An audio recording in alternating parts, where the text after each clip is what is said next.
Bom dia, boa tarde, boa noite, meninos e meninas, tudo bem com vocês? Gente, hoje vamos falar novamente sobre quem? ACCA. E qual é o paper, qual o assunto que nós iremos abordar hoje? Exato, FR, Financial Reporting, F7, depende da forma que você quer ver, que você quer pensar, mas esses são todas as nomenclaturas que a gente escuta no mundo ACCA e às vezes você fica confuso, né? O que é F7? Financial Reporting. O que é Financial Reporting? F7. O que é FR? Financial Reporting. O que é Financial Reporting? FR? F7.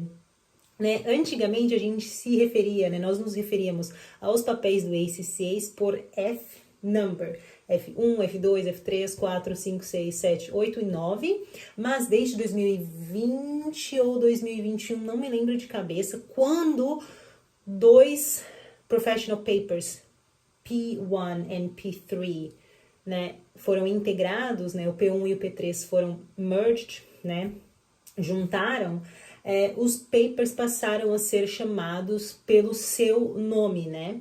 Ou seja, eu não falo mais P1 e P3, mas hoje eu falo SBL, que é o Strategic Business Leadership. E desde essa mudança, se eu não me engano foi 2020, tá, gente? Não lembro de cabeça, porque já faz alguns anos.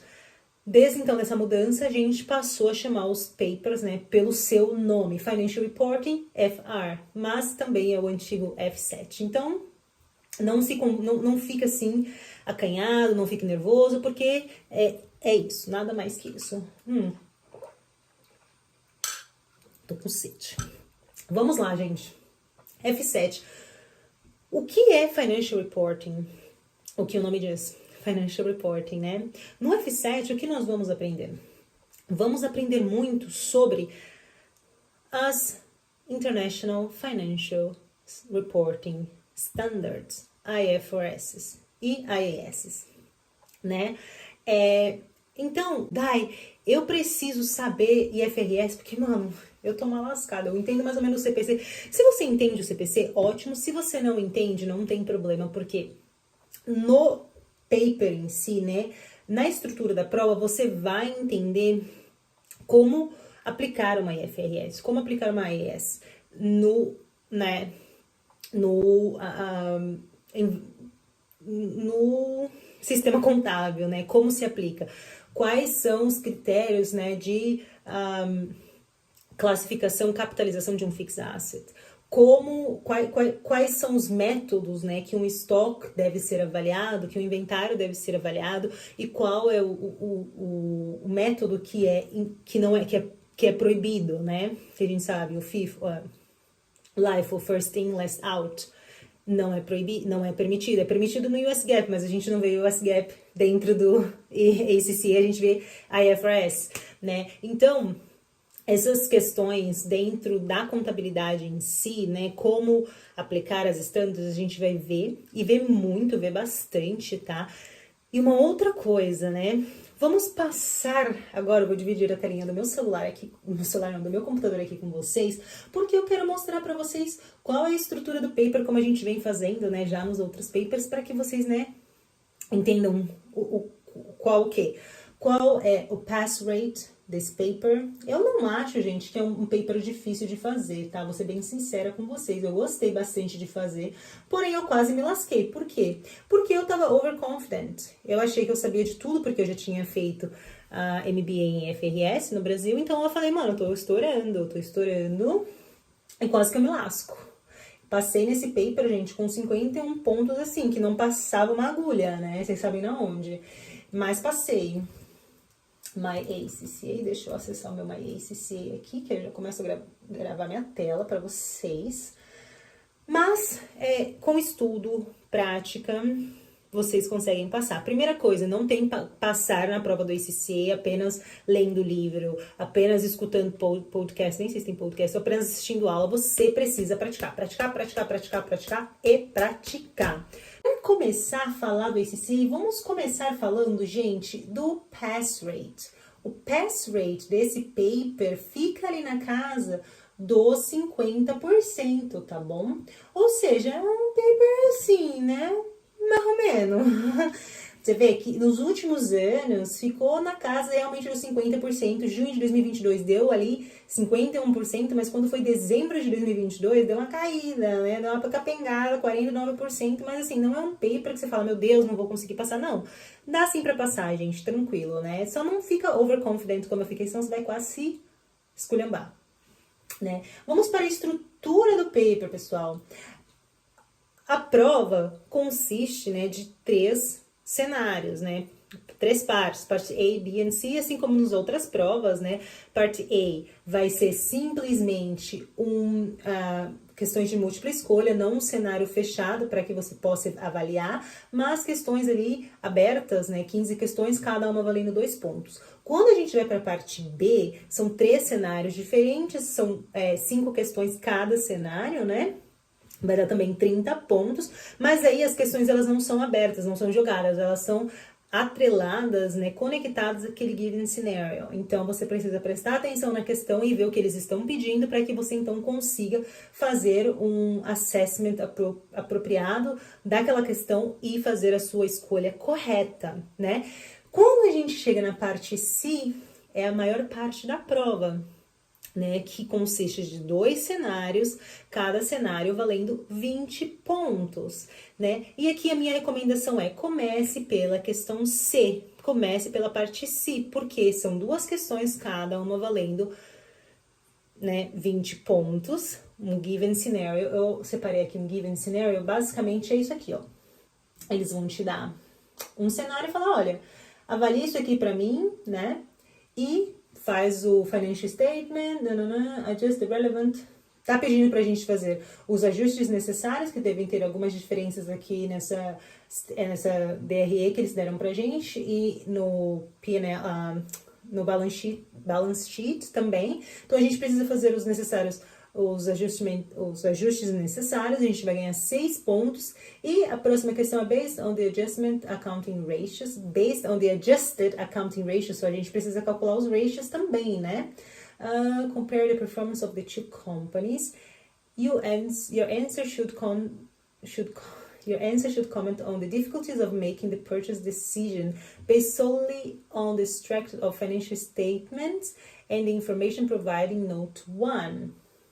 Aqui eles dão algumas informações pra gente, deram alguns ratios das outras 2 empresas e a gente precisa então fazer, né, a nossa análise, os nossos comparativos, né? Aqui tem a parte pra gente poder responder e comentar. Então, gente, esse aqui é um exemplo, tá bom? Serão 2 cenários mais ou menos nessa estrutura. Você precisa estar preparado. E como você vai estar preparado? Praticando. Sem prática, gente, não tem como dar certo, né? Então, não tem pra onde correr. Praticar. Se você estiver estudando com um service provider, né, com uma school, por exemplo, como a Accountancy School, que eu sempre falo aqui, não tô ganhando nada pra falar deles, mas eu fiz meu ICC todo com eles e nunca reprovei numa prova. Gosto muito da metodologia deles e de todos os professores. Menos a de Tax, mas a de Tax me ajudou a passar, né? Então, eu gosto até dela. E aqui, gente, meu transcript. Vocês podem ver que em Financial Reporting eu fiz lá em dezembro de 2018 e tirei 51 pontos. Então, tipo, meu... gente, eu me achando ali, porque eu tinha feito em MBA, em FAS, e quase me lasquei, né? Mas é que negócio, você precisa de 50 pontos pra passar. Fiz 50, eu já fiz demais. É isso que os professores sempre falam e é pura verdade. Você precisa de 50 pontos pra passar. Faz ali o que você precisa, passa e muda pro próximo paper, né? Começa pelas questões C, né, as 2 questões do given scenario ali, e vai fazendo o que você tem que fazer, depois você vai para a questão B, e aí por último você faz a A, ou você faz a A e depois você faz a B. Mas eu sempre começaria pela C, porque a C é onde eu tenho a maior quantidade de pontos em um given scenario, né, na qual eu consigo estruturar a minha resposta de uma forma mais... estruturar de uma forma estruturada é ótimo, né? Mas lógica, e consigo ser mais assertivo e ganhar mais pontos ali, entendeu? Então, por isso que eu recomendo sempre começar pela questão C. Agora, vamos passar aqui pelo nosso sílabus, né? O sílabus, gente, tem inúmeras coisas, né? Mas uma das coisas que a gente vai aprender muito, vai abordar muito, são as IFRS, né? As Standards que existem dentro, né? Não só as IFRS, mas as EIS também. Então, não se foque, eu vou aprender IFRS apenas, não, IFRS e EIS. Então, se você não sabe nada, você vai aprender, né? Vai aprender como avaliar, vai aprender um pouquinho de ratios, vai aprender também uma coisa que a gente fazia bastante na questions se cai bastante, não só ratios, como eu mostrei aqui para vocês, mas também goodwill, né? Avaliação, alocação, né? Quando a gente compra uma empresa na qual tem uma expectativa maior, a gente pagou um valor maior do que o que existe no seu balance sheet, né? A gente chama isso de um goodwill. Como é que a gente faz a contabilização disso? Como a gente faz a alocação certa, né?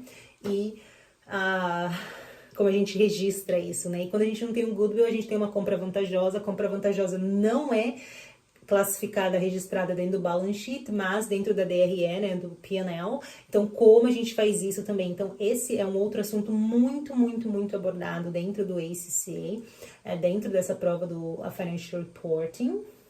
A gente já passou. A prova tem duração de 3 horas também, né? Sem questões, né?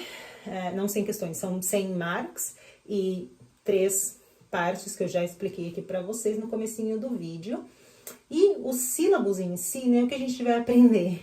The Conceptual and Regulatory Framework, né, aqui a gente está falando do Conceptual Framework do IFRS, né, que a gente tem ali o que são assets, que são liabilities, expenses, revenue, equity, tudo isso. Accounting for Transactions in Financial Statements, né, contabilização de acordo com os financial statements, de acordo com as financial standards, né, preparation of financial statements, como financial statements, né, demonstrações contábeis devem ser preparadas, análise and interpretation of financial statements, isso aqui está muito relacionado aos ratios, né, qual é a liquidity da empresa, qual é a profitability da empresa, qual é o quick ratio, né? São todos os ratios que são aplicados ali dentro, que a gente precisa avaliar, né? Como vamos supor um investidor, vamos olhar os ratios da empresa, que a gente vai olhar, a empresa está muito endividada, a empresa está tendo profit, a empresa está pagando dividendo, a empresa tem um turnover de employees muito alto, a empresa tem um turnover de revenue, quanto tempo tem o estoque, né? Qual é o giro do estoque, qual é o giro não do inventório, supplier da empresa, o cash flow da empresa. Então, tudo isso aí a gente vai avaliar dentro desse paper, tá bom? Então, tem de tudo um pouco, gente. É uma festa assim sem fim. Então, eu não vou descer aqui na questão das standards, porque a gente vê toda, gente. Aqui você pode ver o Financial Accounting for Transactions in Financial Statements. Então, a gente vai ver todas. A gente vai ver Fixed Assets, a gente vai ver Impairment of Assets, a gente vai ver Assets biológicos, Financial Instruments, né? Que hoje em dia é bem mais chato. Lease, que sempre é o terror da contabilidade, né, meu povo? Só Deus sabe. Tax, Financial Performance, que eu acabei de falar que são questões dos ratios, né? Em muitos casos, revenue, grants governamentais, que são, por exemplo, ganho, né, de algum... O que são grants governamentais, gente? Eu não sei nem falar em português isso, mas entendeu o que eu quis dizer? Contabilidade de foreign transactions, né? Então, quando a gente tem as nossas subs elsewhere, e a gente vai fazer, né, o nosso consolidado, a gente tem todo o impacto contábil dentro das nossas demonstrações contábeis com relação a foreign exchange, né, que são a moeda estrangeira que a gente vai ter que converter, fazer o consolidado, como a gente vai fazer a alocação dessa foreign exchange, P&L, equity, liability, vai depender de cada cenário. Então aqui a gente também vai aprender e muitas outras coisas. O paper basicamente é isso, acho que por hoje deu, não quero explodir a cabeça de ninguém. Se ficou alguma dúvida, não esquece de escrever aqui embaixo. Não esquece de mandar esse vídeo para aquele seu amigo contadora que tá pensando, né, em se qualificar como um membro de contabilidade internacional, que tá interessado em aprender mais sobre o ACCA. E é isso para o vídeo de hoje, gente. Um beijo e até o próximo vídeo. Tchau, tchau!